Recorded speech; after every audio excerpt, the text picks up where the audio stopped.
Hoje o Sempre um Papo recebe Frei Beto, que mais uma vez convida a todos a uma reflexão sobre literatura, experiências de vida, espiritualidade e realidade. Ele é frei dominicano e possui 60 livros publicados. O talento literário deu a Frei Beto alguns prêmios, um deles, o Prêmio Jabuti, em 1998, com A Noite em que Jesus Nasceu, e o Prêmio Alba de Literatura em 2009. Agora é hora então de aprender mais e mais sobre ele, que é um dos mais importantes espectadores e atores dos acontecimentos da política brasileira. Meu pai escrevia, meu pai foi cronista dos principais jornais de Belo Horizonte, o Estado de Minas, o Hoje em Dia, durante 40 anos. O cachorro de casa não escrevia, mas gostava de ler, pelo jeito como se enrolava nos jornais. Então, desde pequeno eu tinha esse mimetismo e um pouco no DNA o gosto de escrever. Tanto tinha uma professora que me alfabetizou, Dona Dercy Passos, curioso que eu não guardo o nome de nenhuma outra professora. E um dia ela entrou na classe com um maço de redações que na época tinha um belíssimo nome de composições, né? Hoje, quando eu escrevo no computador, eu me sinto no piano, né? Composição é muito mais bonito que redação, né? Aí a dona Dercy começou a fazer críticas de cada uma das composições e deixou a minha por último. E aí disse para a classe: vocês deviam fazer como Carlos Alberto, é ele que escreve as composições dele, e não os pais. O meu ego bateu lá no teto, era um teto aí dessa altura, no Barão do Rio Branco, tem um pé direito muito alto, mas eu não tinha a menor ideia que os meus colegas pedissem aos pais para fazer a redação. Na minha cabeça, né, era o dever de casa, eu devia fazer a redação e fazia. E depois, no primeiro ano de ginásio, no Dom Silvério, o professor de português, o irmão Boaventura, me aguardou fora da classe e disse: você só não será escritor se não quiser.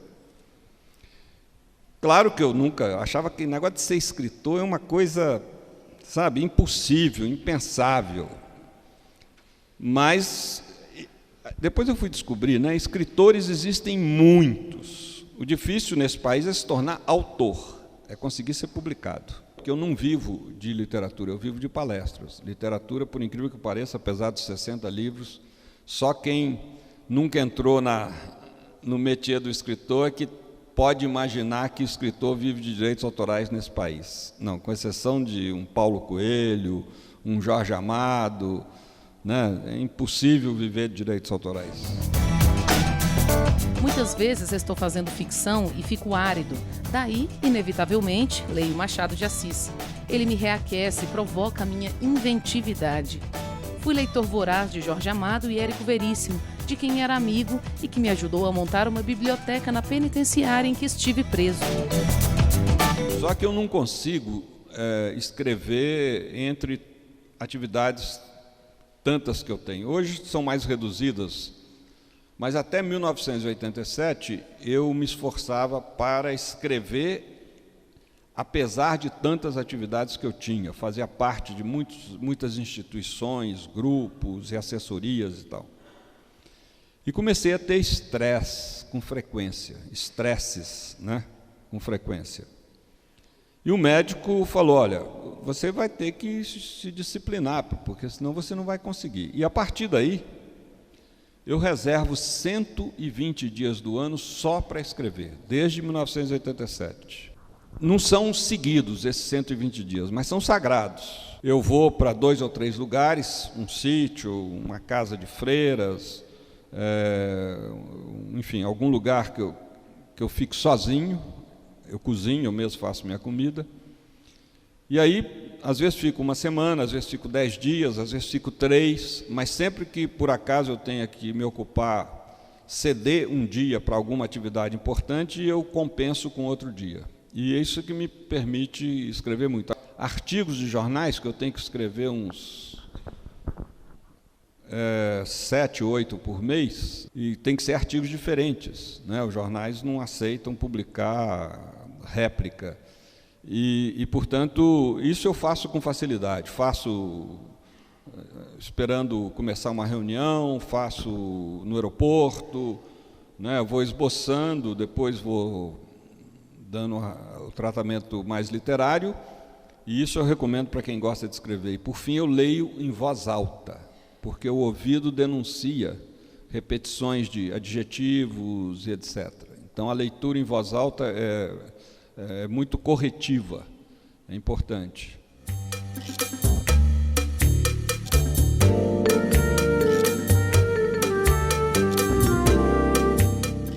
Frei Beto professou na Ordem Dominicana na década de 1960, adepto à teologia da libertação, é militante de movimentos pastorais e sociais.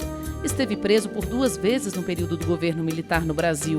Na sua mais longa experiência do cárcere, ficou detido por 4 anos. Parte de seus livros descrevem as suas experiências neste período e o livro Batismo de Sangue tornou-se inclusive filme. Eu acabei me tornando autor graças aos generais brasileiros, né? Eu estava preso, escrevia cartas, amigos reuniram essas cartas aqui fora e saíram primeiro no exterior e depois aqui no Brasil, cartas da prisão.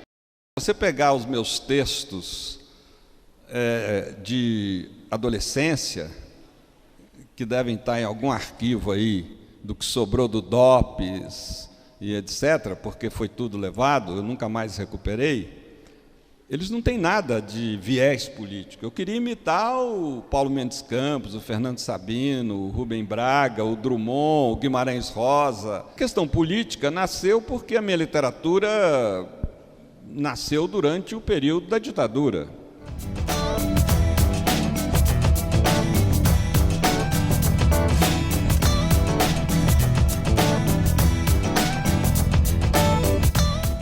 Traduzir uma experiência que foi muito forte para mim na prisão, e eu diria até, curioso falar isso, né, foi positiva, que é a experiência de ficar numa cela solitária. A cela solitária é um castigo na prisão. E, no entanto, é uma coisa fantástica, porque se a gente tem alguma noção do que é vida interior, do que é meditação, do que é vida de oração, a gente consegue fazer daquilo um lugar privilegiado de aprofundamento da espiritualidade. E, ao mesmo tempo, numa cela solitária, cada pequeno detalhe tem muita importância. Eu tive em várias solitárias durante os 4 anos que fiquei preso. Por quanto tempo a que você ficou? Não, porque variou, né? Quando eu fui preso, eu fiquei 1 mês. Depois de 1 ano e meio, quando eu virei, porque eu fiquei, preciso explicar isso. Durante os 4 anos, eu fiquei 2 anos como preso político e 2 anos como preso comum.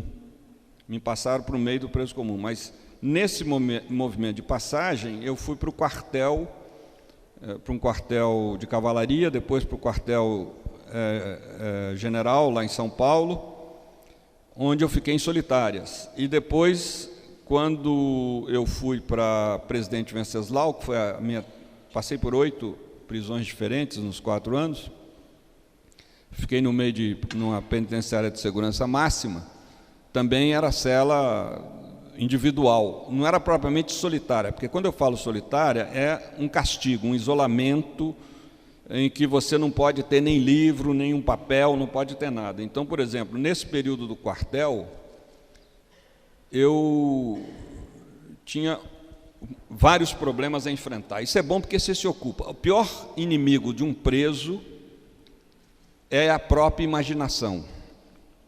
E a pior coisa que pode acontecer é insônia. Então, eu tinha um espaço muito pequeno, o espaço desse palco aqui, que deve ter o quê? 3 metros de comprimento por 1,5 de largura. Não tinha banheiro. Meu primeiro desafio era como controlar os intestinos. Eu urinava no chão, não tinha outro jeito. Depois no quartel vinha a sobremesa uma laranja, num saco plástico da empresa que fornecia a laranja. Aí eu guardava aquele saquinho plástico, prendia na grade, porque tinha uma grade de ferro e atrás tinha uma porta de madeira. E de manhã, a única vez que eu ia ao banheiro, eu jogava a urina fora, lavava e trazia de volta. E quando vinha a refeição, eu transformava a refeição numa pasta. Eu amassava toda a refeição para dar muito pouco resíduo no intestino. Então são coisas que você aprende com outros presos, porque eu fiquei preso com militantes do Partido Comunista que tinham sido presos na ditadura de Vargas, né, nos anos 30, 40. Então um passa a experiência para o outro. Agora, eu dava aulas imaginárias, eu ficava andando o dia inteiro para não dormir de dia e poder ter sono e dormir bem à noite. E eles achavam que eu tinha ficado louco muito antes do que pensavam, quando justamente eu estava evitando a loucura. Na medida em que você, imaginando uma classe de alunos e dando aulas em voz alta, objetiva o raciocínio. O pior é ficar com a cabeça vazia. As duas coisas que eu mais gosto de fazer é orar e escrever, né? Mas principalmente quando eu falo oração, é meditação. Eu fui salvo, acho que devo a minha relativa saúde psíquica na prisão e pós-prisão à meditação. A prisão tem muito sofrimento, mas tem 2 ou 3 coisas boas que eu vou contar. A primeira é isso, é que você pode estudar, ler muito, né? Muito, com calma. Eu recebia, os professores de teologia me mandavam a bibliografia, mandavam os livros e os temas que eu tinha que desenvolver. E tinha todo o tempo para ler à vontade, né? Segundo, que não tem relógio, né? Você não tem que sair, tem até vontade, mas não pode, né? Não tem que sair para compromisso, para esperar ônibus, para ir não sei aonde e tal. E a melhor de todas as coisas, você pode falar mal do governo sem perigo de ser preso. Isso é muito bom. O que lhe permite celebrar saudáveis 95 anos sem ter recorrido a nenhum desses artifícios. A paz de espírito. Você escolheu cultivar bens infinitos, aqueles que se guardam no coração, e não bens finitos, que envaidecem sem jamais saciar a sede de absoluto.